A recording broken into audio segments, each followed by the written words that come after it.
pa lang napapansin na nila mga gawi kong parang hindi pambabae. Kasi bis na Chinese garter, laruan ko ay text sa cholens. Tapos ko jamming ko lagi noon mga sigang lalaki sa amin. Nung ako'y mag-high school ay napabarkada sa mga bay. Curious na babae na ang hanap din ay babae. Sa halip na makeup kit, bit-bit ko ay gitara. Tapos pormahan ko lagi ay long sleeves na t-shirt at faded na lonta.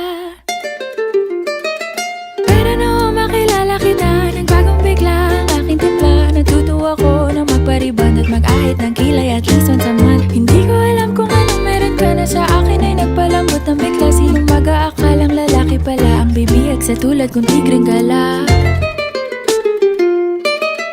Kahit ako'y titibok-tibok, puso ko ay titibok-tibok pa rin sa'yo. Isang halik mo lamang at ako ay tinatablan.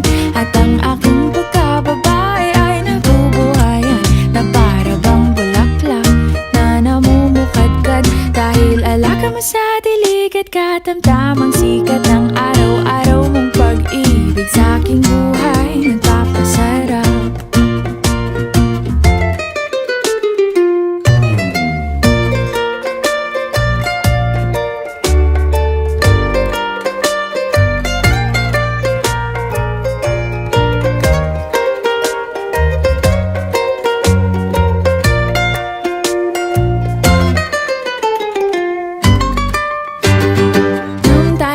College ay saka ko lamang binigay ang matamis na oong 10 buwan mong trinabaho.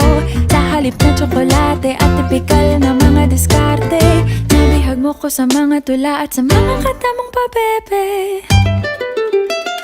Kaya nga noong makilala kita, alam mo na agad na mayroong himala. Natutuwa kong magtakong at napadalas ang pagsuot ng bestidang pula. Pero di mo naman inasam na ako ay magbagong tuluyan para patunayang walang matigas na tinapay sa mainit na kape ng iyong pagmamahal.